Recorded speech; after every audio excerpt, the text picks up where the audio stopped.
Assalamualaikum warahmatullahi wabarakatuh. Hai, apa kabar semuanya?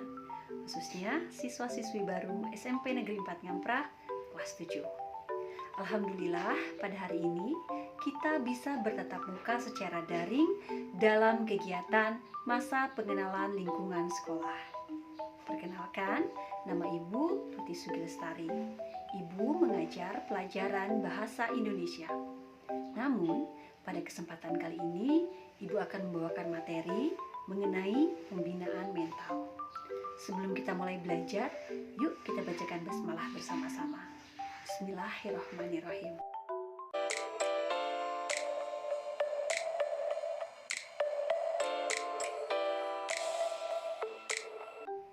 Siswa-siswi SMP 4 Ngamprah yang Ibu sayangi, seperti kita ketahui bersama, selama masa pandemi COVID-19 ini dan pemberlakuan pembatasan sosial telah menimbulkan rasa takut dan kecemasan di seluruh dunia, tidak terkecuali di Indonesia. Mari kita sama-sama saksikan tayangan data berikut ini. Menurut analisis data yang disampaikan oleh UNICEF, sebanyak 99% anak-anak dan remaja di bawah usia 18 tahun yang tinggal di 186 negara mengalami beberapa bentuk pembatasan sosial yang diberlakukan karena COVID-19. Sebanyak 60% dari 82 negara, anak-anaknya merasakan apa yang dinamakan dengan lockdown penuh. Dan sisanya merasakan lockdown sebagian yang jumlahnya mencapai 1,4 miliar jiwa. Pembatasan akibat pandemi COVID-19 ini mengakibatkan penyesuaian secara mendadak yang beresiko mengganggu kesehatan mental remaja. Seperti apa contoh gangguan kesehatan mental dan apa saja yang harus dilakukan? Mari kita saksikan bersama tayangan berikut ini.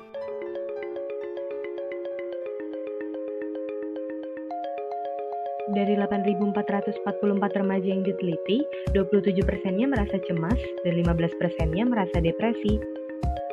46% responden merasa kurang termotivasi melakukan hal yang biasanya mereka sukai.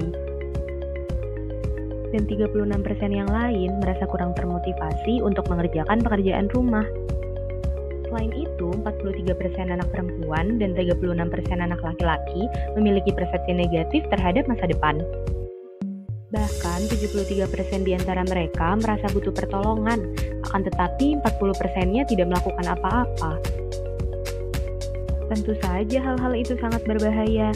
Lalu, apa saja sih yang membuat mereka merasa seperti itu?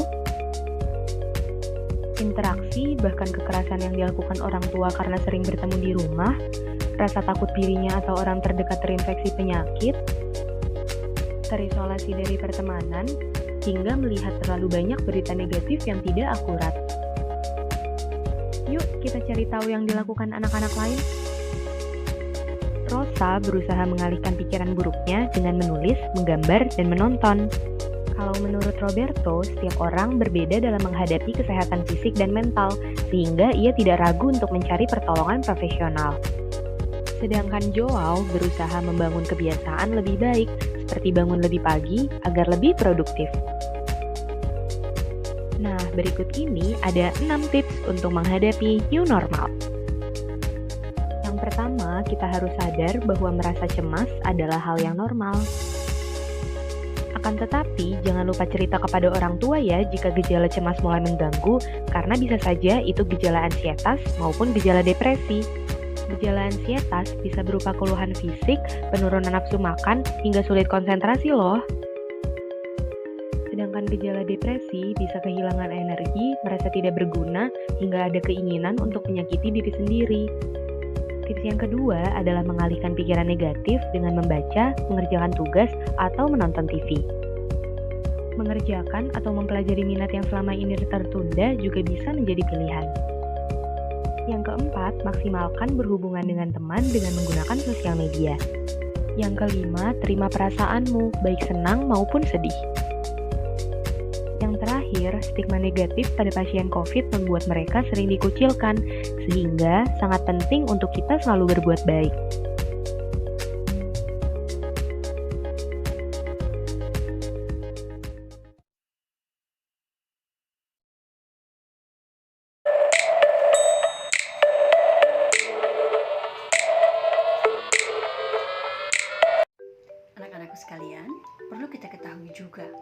bahwa dalam dunia pendidikan pun masalah kesehatan mental terjadi pula pada anak dan remaja di Indonesia.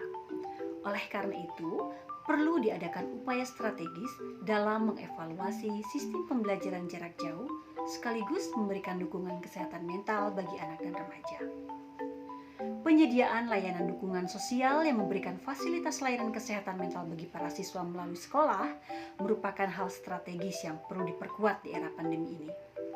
Kesehatan mental memerlukan adanya pembinaan secara khusus di sekolah. Apa sih pembinaan mental itu? Pembinaan mental itu adalah sebuah usaha untuk memperbaiki dan memperbaharui suatu tindakan atau tingkah laku seseorang sehingga memiliki kepribadian yang sehat, akhlak yang terpuji, dan bertanggung jawab dalam menjalani kehidupannya. Pendidikan agama di sekolah adalah unsur terpenting dalam pembinaan mental dan pendidikan moral. Pendidikan moral yang paling baik sebenarnya terdapat dalam pendidikan agama. Karena nilai-nilai moral dapat dipatuhi dengan kesadaran sendiri.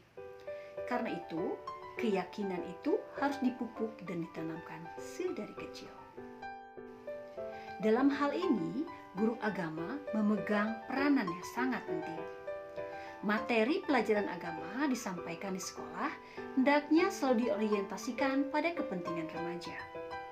Seorang guru agama harus bisa menanamkan keyakinan bahwa apa-apa yang ia sampaikan bukan demi kepentingan sekolah atau kurikulum atau kepentingan gurunya, melainkan demi kepentingan remaja itu sendiri.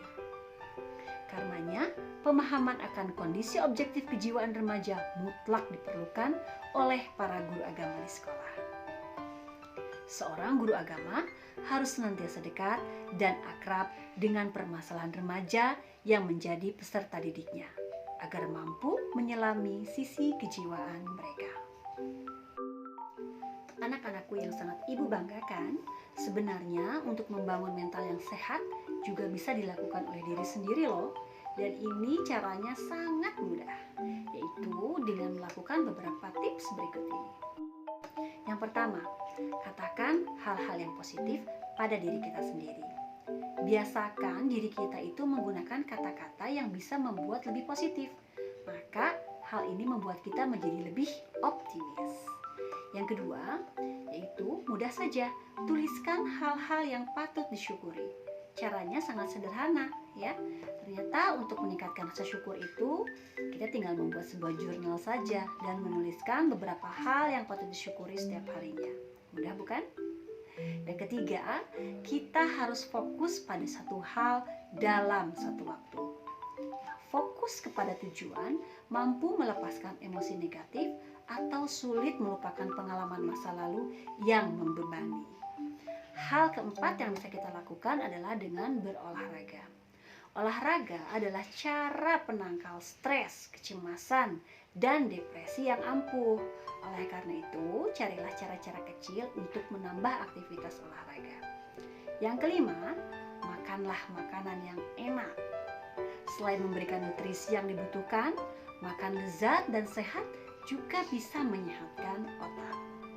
Keenam, terbukalah pada seseorang.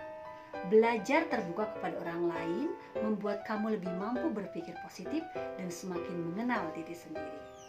Ketujuh, lakukan sesuatu untuk orang lain. Bersikap membantu dan ramah adalah cara yang paling baik untuk membangun harga diri. Dan kedelapan, jangan lupa untuk beristirahat.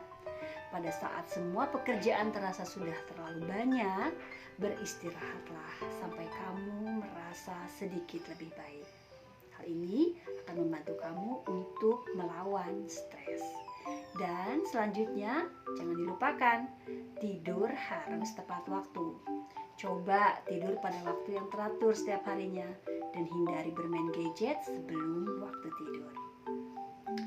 Nah, anak-anakku sekalian, meskipun pandemi ini belum berakhir, dampak tekanan psikologi dan kesehatan mental yang dirasakan oleh anak dan remaja semakin nyata.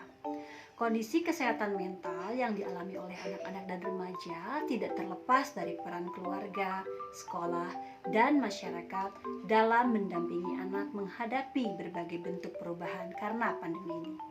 Oleh karena itu, hal ini tentunya harus menjadi perhatian seluruh pihak untuk memaksimalkan kolaborasi sedini mungkin dalam mengatasi berbagai masalah yang terjadi dengan lebih baik.